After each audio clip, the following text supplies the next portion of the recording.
শুভ সন্ধ্যা বন্ধুরা। আজ হলো 1 জানুয়ারি 16 পৌষ বৃহস্পতিবার।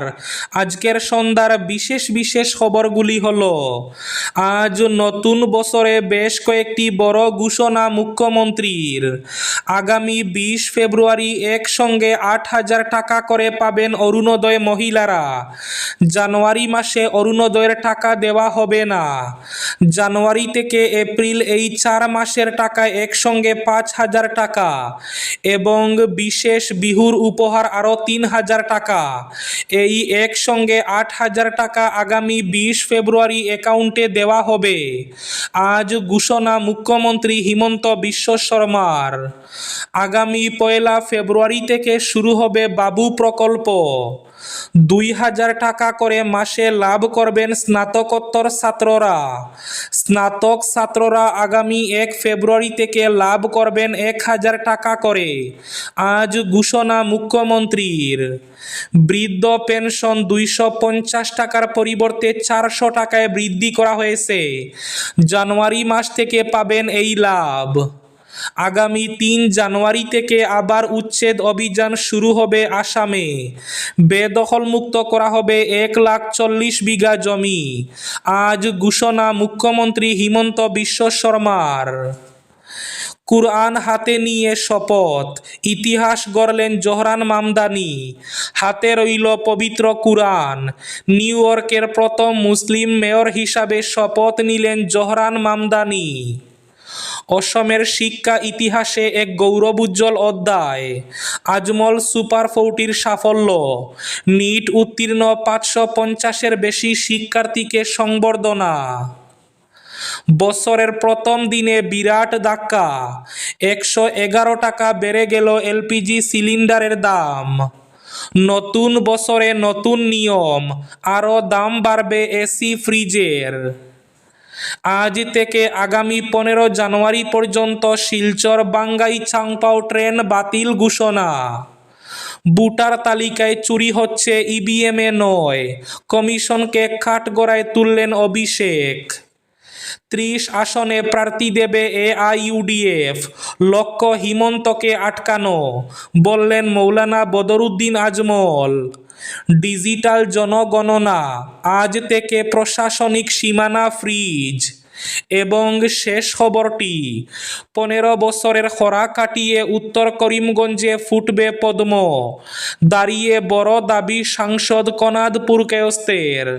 তাহলে বিস্তারিত খবরে যাওয়ার আগে অবশ্যই ভিডিওটিতে একটি লাইক করে চ্যানেলটি সাবস্ক্রাইব করে পাশের বেল আইকনটি বাজিয়ে রাখবেন এবং ফেসবুক পেজটি ফলো করে ভিডিওটি অবশ্যই শেয়ার করবেন, যাতে সঠিক তথ্যগুলো সবার কাছে পৌঁছাতে পারে।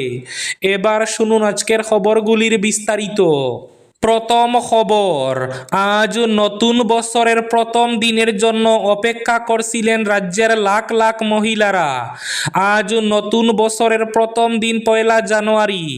বেশ কয়েকটি বড় ঘোষণা করেছেন মুখ্যমন্ত্রী হিমন্ত বিশ্ব শর্মা। নতুন বছরে অরুণোদয় সুবিধাভোগীদের জন্য বড় উপহার ঘোষণা করলেন মুখ্যমন্ত্রী। আগামী ফেব্রুয়ারি মাসের 20 তারিখে একসঙ্গে প্রদান করা হবে 8,000 টাকা করে। মুখ্যমন্ত্রী বিস্তারিতভাবে জানান। মুখ্যমন্ত্রী বলেন, জানুয়ারি মাসে অরুণোদয় প্রকল্পের টাকা দেওয়া হবে না। এর পরিবর্তে 20 ফেব্রুয়ারিতে লাভ করবেন 8,000 টাকা করে। মুখ্যমন্ত্রী জানান, জানুয়ারি, ফেব্রুয়ারি, মার্চ এবং এপ্রিল মাস একসঙ্গে 4 মাসের 1250 টাকা করে 5,000 টাকা এবং বিশেষ বিহু উপহার হিসাবে আরও 3,000 টাকা, মোট 8,000 টাকা আগামী 20 ফেব্রুয়ারি তারিখে একসঙ্গে লাখ লাখ অরুণোদয় হিতাধিকারী মহিলার অ্যাকাউন্টে ট্রান্সফার করা হবে।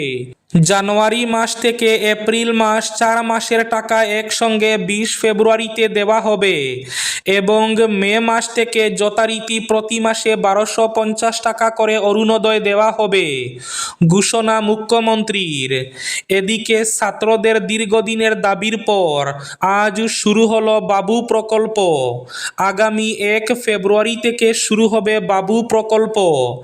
1 ফেব্রুয়ারি থেকে মাসে 2,000 টাকা করে করে লাভ করবেন স্নাতকোত্তর ছাত্ররা এবং স্নাতক ছাত্ররা লাভ করবে 1,000 টাকা করে। তবে যাদের পরিবারের বার্ষিক আয় 4 লাখ টাকার নিচে সেই সকল ছাত্ররাই এই টাকা পাবেন। আজ এই প্রকল্পের ঘোষণা করে জানিয়েছেন মুখ্যমন্ত্রী হিমন্ত বিশ্ব শর্মা। এদিকে বৃদ্ধ পেনশন 250 টাকার পরিবর্তে 400 টাকায় বৃদ্ধি করা হয়েছে। জানুয়ারি মাস থেকেই এই 400 টাকা লাভ করবেন বৃদ্ধ পেনশনে, এই ঘোষণাও করেছেন মুখ্যমন্ত্রী। এদিকে আগামী 3 জানুয়ারি থেকে আবার শুরু হবে উচ্ছেদ অভিযান। এবার বেদখল মুক্ত করা হবে 1,40,000 বিঘা জমি। আজ এই ঘোষণা মুখ্যমন্ত্রীর। পবিত্র কুরআন হাতে নিয়ে শপথ, ইতিহাস গড়লেন জোহরান মামদানি। হাতে রইল কুরআন। নিউ ইয়র্কের প্রথম মুসলিম মেয়র হিসাবে শপথ নিলেন জোহরান মামদানি। আমেরিকার নিউ ইয়র্কে সৃষ্টি হলো এক নতুন ঐতিহাসিক অধ্যায়। ভারতীয় বংশোদ্ভূত এবং ডেমোক্রেট নেতা জোহরান মামদানি নিউ ইয়র্ক সিটির নতুন মেয়র হিসাবে শপথ নিলেন। তিনি এই শহরের প্রথম মুসলিম মেয়র। শপথ গ্রহণের সময় কুরআন শরীফে হাত রেখে শপথ নেন মামদানি। ম্যানহাটনের ওল্ড সিটি হল স্টেশনে এই ঐতিহাসিক অনুষ্ঠান হয়। শতাব্দী প্রাচীন খিলানো স্থাপত্যের জন্য পরিচিত এই স্টেশনেই নিউ ইয়র্কের ইতিহাসে এক নতুন রাজনৈতিক অধ্যায় রচিত হল। মামদানিকে শপথ বাক্য পাঠ করান নিউ ইয়র্কের অ্যাটর্নি জেনারেল লেটিশিয়া জেমস। পাশে ছিলেন মামদানির স্ত্রী রামা দুয়াজি, যিনি কুরআনটি ধরে রাখেন। শপথ নেওয়ার পর মামদানি বলেন, এটা আমার জীবনের সবচেয়ে বড় সম্মান এবং সৌভাগ্যের মুহূর্ত। নতুন বছরে নতুন নিয়ম, আরও দাম বাড়বে এসি ফ্রিজের। নতুন বছর শুরু হওয়ার সঙ্গে সঙ্গে মুদ্রাস্ফীতির ধাক্কা লাগতে চলেছে। আজ থেকে ব্যুরো অফ এনার্জি এফিসিয়েন্সি এর স্টার রেটিং নিয়মগুলি আরও কঠোরভাবে কার্যকর হবে। এর ফলে নতুন 5 স্টার এসি, রেফ্রিজারেটর এবং অন্যান্য ইলেকট্রনিক পণ্যের দাম বৃদ্ধি পাবে। ফলে পকেটে টান পড়ার আশঙ্কা আরও গভীর হবে। পিটিআই এর প্রতিবেদন অনুযায়ী নতুন বিইই স্টার রেটিং নিয়মগুলি 1 জানুয়ারি 2026 থেকে কার্যকর হবে। নতুন বিইই স্টার রেটিং নিয়মের কারণে এয়ার কন্ডিশনার এবং রেফ্রিজারেটরের দাম 5 থেকে 10% বৃদ্ধি পেতে পারে। এর ফলে মানুষের পকেটে উল্লেখযোগ্য প্রভাব পড়বে। বছরের প্রথম দিনেই বিরাট ধাক্কা, 111 টাকা বেড়ে গেল এলপিজি সিলিন্ডারের দাম। বছরের প্রথম দিনেই হেসেলে বড় ধাক্কা। 1 জানুয়ারিতে এক ধাক্কায় বাড়ল গ্যাসের দাম। তবে দাম বেড়েছে বাণিজ্যিক এলপিজি গ্যাস সিলিন্ডারের। রান্নার গ্যাসের দাম নতুন বছরের শুরুতেও অপরিবর্তিত রয়েছে। সর্বভারতীয় সংবাদ মাধ্যম সূত্রে জানা গেছে, তেল সংস্থাগুলির তরফে জানানো হয়েছে, আজ বৃহস্পতিবার থেকে 19 কেজি বাণিজ্যিক গ্যাস সিলিন্ডারের দাম বাড়ছে 111 টাকা করে। অসমের শিক্ষা ইতিহাসে এক গৌরবোজ্জ্বল অধ্যায়। আজমল সুপার 40 সাফল্য। নিট উত্তীর্ণ 550-এর বেশি শিক্ষার্থীকে সংবর্ধনা। অসমের শিক্ষা ইতিহাসে এক অনন্য এবং গৌরবোজ্জ্বল অধ্যায়ের সাক্ষী রইল হুজাই। সর্বভারতীয় নিট 2025 পরীক্ষায় অভূতপূর্ব সাফল্য অর্জনকারী আজমল সুপার 40-র 550-এর বেশি কৃতী শিক্ষার্থীকে সংবর্ধনা জানালো আজমল ফাউন্ডেশন। পাশাপাশি জেই 2025-এ উত্তীর্ণ আরও 70 জন ছাত্রছাত্রীকে সংবর্ধনা প্রদান করা হয়। 30 আসনে প্রার্থী দেবে এআইইউডিএফ, লক্ষ্য হিমন্তকে আটকানো, বললেন মৌলানা বদরুদ্দিন আজমল। বিধানসভা নির্বাচনে রাজ্যের 30টি আসনে প্রার্থী দেওয়ার সিদ্ধান্ত নিয়েছে এআইইউডিএফ, লক্ষ্য হিমন্তকে আটকানো। এমনটাই জানালেন দলের প্রধান বদরুদ্দিন আজমল। তবে তিনি কংগ্রেসকে ডুবন্ত নৌকা এবং অখিল গগৈ ও লুরিনজ্যোতি গগৈকে খালি ডাব্বা হিসাবে আখ্যা দিয়েছেন। আজমল বলেন, আমাদের লড়াই সরাসরি হিমন্ত বিশ্ব শর্মার বিরুদ্ধে, বিশেষ করে যেভাবে উচ্ছেদের নামে রাজ্যের এক শ্রেণীর মানুষের বিরুদ্ধে লেগেছেন, এতে আমরা খুশি নই। আমরা তাকে বারবার বলেছি উচ্ছেদ অভিযান বন্ধ করুন, না হলে এর ফল ভালো হবে না। তবে তিনি এটা করছেন না, উল্টো মুসলমানদের বিভিন্ন আখ্যা দিয়ে গালাগাল করছেন। তবে তার এই কাজে পরোক্ষভাবে সমর্থন করছে কংগ্রেস দল। শিলচর বাঙ্গাই চাংপাও ট্রেন বাতিল। আজ 1 জানুয়ারি থেকে আগামী 15 জানুয়ারি পর্যন্ত 55665 শিলচর বাঙ্গাই চাংপাও প্যাসেঞ্জার তেমনি বাতিল করা হয়েছে 55666 বাঙ্গাই চাংপাও শিলচর প্যাসেঞ্জার ট্রেনও। কিছু কারিগরি অসুবিধার জন্য আগামী 15 দিন এই ট্রেন চলাচল করবে না। ডিজিটাল জনগণনা, আজ থেকে প্রশাসনিক সীমানা ফ্রিজ। 2026 সালের ডিজিটাল জনগণনার প্রস্তুতির অংশ হিসাবে 1 জানুয়ারি অর্থাৎ বৃহস্পতিবার থেকে অসমের সব প্রশাসনিক ইউনিটের সীমানা স্থগিত বা ফ্রিজ করা হবে।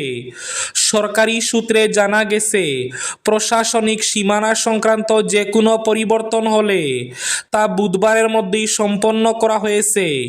জানা গেছে, জনগণনা দফতর 2026 সালের এপ্রিল থেকে সেপ্টেম্বরের মধ্যে গৃহ তালিকা হাউস লিস্টিং পর্যায়ে সম্পন্ন করার প্রস্তাব দিয়েছিল। তবে রাজ্যের মুখ্য সচিবের মত ছিল, আসন্ন বিধানসভা নির্বাচন এবং বর্ষা মরশুমের কারণে 15 আগস্টের পর এই কাজ শুরু করা অধিকতর উপযোগী হবে। ভোটার তালিকায় চুরি হচ্ছে, ইভিএমে নয়, কমিশনকে কাঠগড়ায় তুললেন অভিষেক। ইভিএমে চুরি হয়নি, চুরি হয়েছে ভোটার তালিকাতে। এটাই বিরোধী দলগুলি ধরতে পারেনি। দেশের মুখ্য নির্বাচন কমিশনার জ্ঞানেশ কুমারের সঙ্গে প্রায় 2.5 ঘন্টা বৈঠকের পর সাংবাদিক সম্মেলনে এমনটাই বিস্ফোরক অভিযোগ তৃণমূলের সর্বভারতীয় সাধারণ সম্পাদক অভিষেক বন্দ্যোপাধ্যায়ের।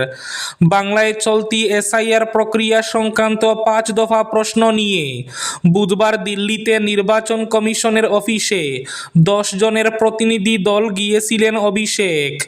মুখ্য নির্বাচন কমিশনার জ্ঞানেশ কুমারের সঙ্গে দীর্ঘ আলোচনা শেষে অভিষেকের অভিযোগ, ইভিএমে নয়, চুরি হচ্ছে ভোটার তালিকায় এবং তা করা হচ্ছে কমিশনের অফিস থেকে। এই বলে বিজেপি বিরোধী দলগুলিকেও বার্তা দিলেন তৃণমূল সাংসদ। এবার শেষ খবরটি, 15 বছরের খরা কাটিয়ে উত্তর করিমগঞ্জে ফুটবে পদ্ম। শ্রীভূমিতে দাঁড়িয়ে বড় দাবি সাংসদ কনাদ পুরকায়স্থের। 26-এর বিধানসভা নির্বাচনেও এ জেলায় বিজেপি জয়যাত্রা অব্যাহত থাকবে এবং সম্মিলিত প্রয়াসে দীর্ঘ 15 বছরের খরা কাটিয়ে ফের একবার উত্তর করিমগঞ্জে পদ্ম ফুটবে। জেলা বিজেপির সদর কার্যালয়ে শ্যামাপ্রসাদ মুখার্জি স্মৃতি ভবনে অটল স্মরণ সম্মেলন উপলক্ষে আয়োজিত এক অনুষ্ঠানে অত্যন্ত দৃঢ়তার সুরে এ কথাগুলো বললেন রাজ্যসভার সদস্য তথা জেলা বিজেপির প্রভারী কনাদ পুরকায়স্থ। এই ছিল আজকের সন্ধ্যার বিশেষ খবরগুলি। ভিডিওটি অবশ্যই লাইক করে শেয়ার করে দেবেন।